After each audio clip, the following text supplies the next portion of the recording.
Hello, everyone. It's Andrea Chalupa, your Gaslit Nation co-host. First, before I tell you who I'm interviewing, I want to just remind everyone, if you're getting this message before 4 p.m. Eastern on election eve, November 7th, there's still time to join our phone bank for Mandela Barnes in Wisconsin, a must-win U.S. Senate race, and Lauren Underwood. We must keep her in the U.S. House out of Illinois. And you can sign up for this phone bank. We're doing it with Indivisible. The link is pinned to the top of our Twitter page at Gaslit Nation on Twitter, RSVP there. I'm going to be on the call. Mandela Barnes himself is going to be on the call. And if we keep the Senate in Democratic control, guess what? And even if we lose the House, guess what? We could still ensure that we get sane judges. We could still make sure that judges who believe in the strong rule of law are elected to the courts of the land. Trump packed the courts with McConnell when Republicans controlled the Senate, even when the Democrats had the House.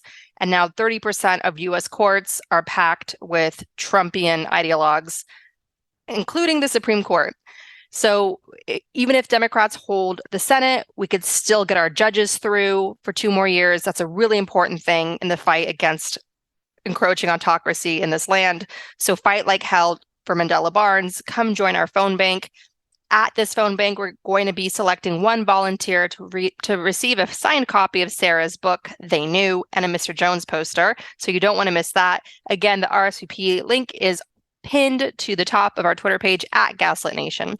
So thank you so much for joining that. And now, meet our guest, very special guest. Dakota Hall is the executive director of the Alliance for Youth Action, the first Black and Indigenous leader of the organization, and a former executive of the Alliance's Wisconsin-based affiliate, Leaders Igniting Transformation.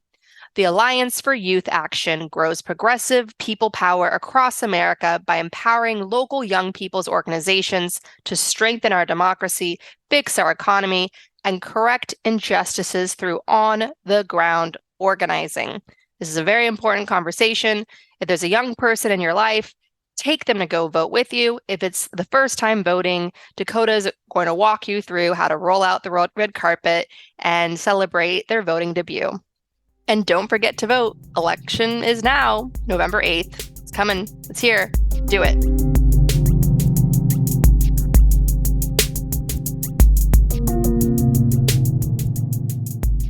Everything is coming down to the youth vote. What are you seeing in terms of youth turnout so far? I mean, I think on the ground across the country, we're seeing an excitement of young people who are ready to turn out the vote. Over the course of the last few weeks, we've seen millions of young people already take advantage of early vote opportunities in their state. And we have many more coming who are going to come and vote on Tuesday, November 8th, and really have their voice be heard. Okay, so what are some ways that organizers are turning out the vote? What would you have to do differently, for instance, to reach young people?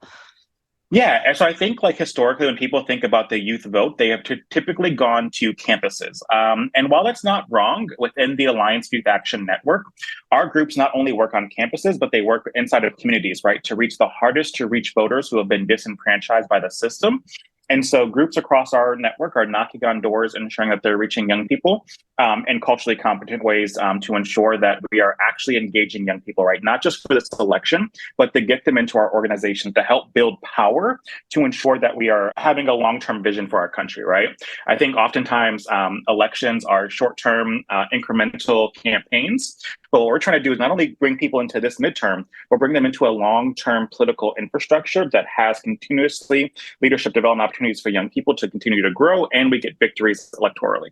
Oh, fantastic. So you're bringing more and more young people into the process, like running for office and organizing.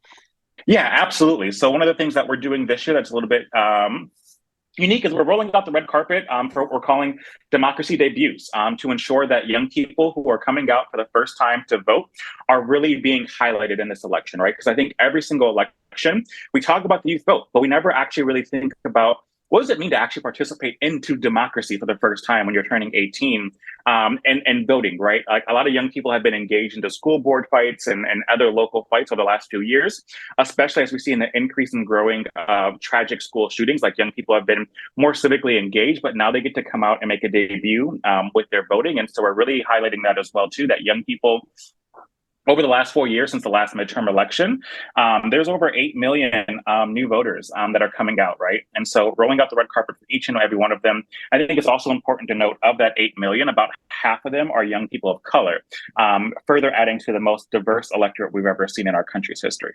That's amazing. And what advice do you have for parents to help young people do roll out the red carpet? Like, what would rolling out the red carpet look like to sort of give some sort of ceremonial heft to the first time of voting?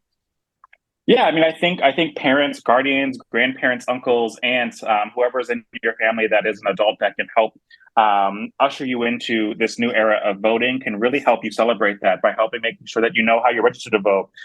Go vote together on Tuesday, November 8th. Do something afterwards that's like fun, that celebrates the fact that you all are having your voice heard into this democracy and one of the most critical times in our democracy history over the last few decades, right? When I think about where we're at with the rise of authoritarianism, white nationalism right now, more than ever, every vote counts. When we see elections in New Hampshire for U.S. Senate being decided by 1,000 votes in the last Senate election there, we see close elections all throughout the country, that this notion that your vote does not matter could not be less true in this moment. And so if you're a parent, guardian, caretaker of a young person who just turned 18, and you're looking to have them vote, like make it fun, make it engaging, do something to celebrate that moment.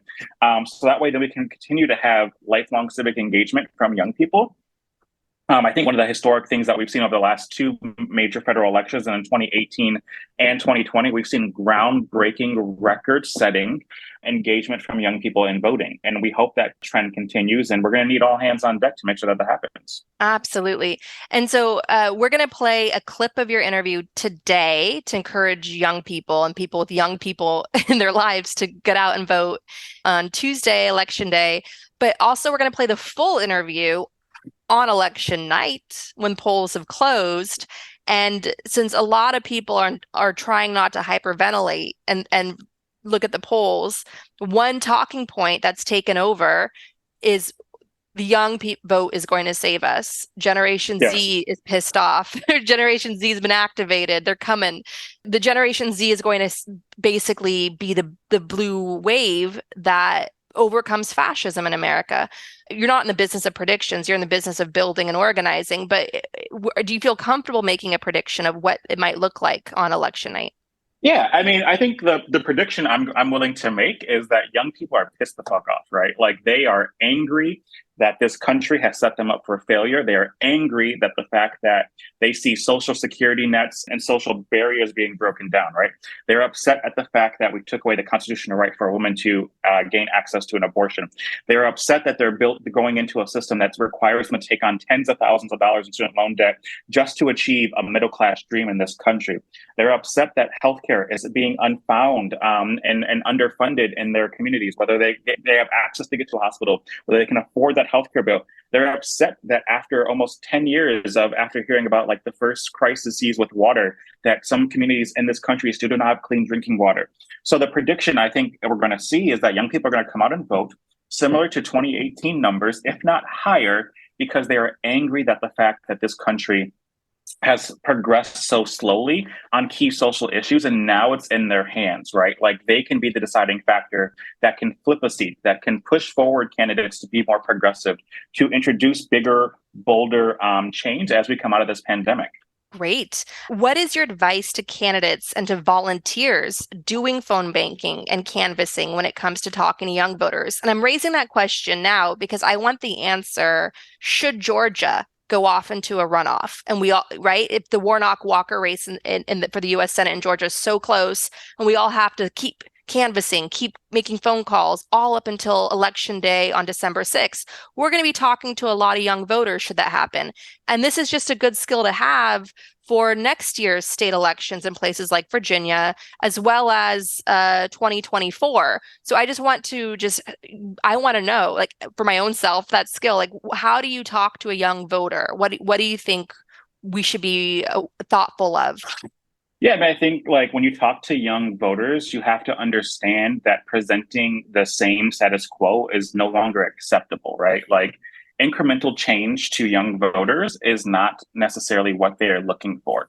Young voters are looking for candidates who can express their values of what they stand for, not necessarily what they stand against, right? Like I think over the last 4 years, and since Trump was elected in 2016, especially, we've only heard candidates talk about what they are against. And while that's fine, like I get the fact that people are against Trump, they're against the ideals and where he wants to take the country, but you also at the same time have to present a vision that moves this country forward as well too.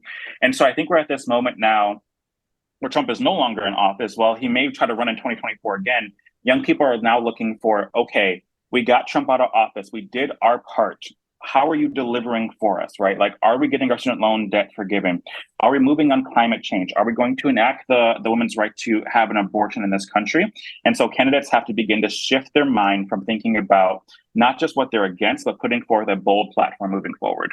Moonshots, basically, to basically confront the crises we're up against. Yeah, and I don't want to phrase it as a moonshot where it's like going to be this big valiant effort that takes decades, right? And all this other kind of stuff. Because like I think what oftentimes young people are asking for are actually very achievable things that we should have already done, right? Like paying people a living wage in this country is not a moonshot idea. Giving people access to healthcare is not a moonshot idea. So it's really just making sure that we're living up to the basic minimal values that this country professes to have, right?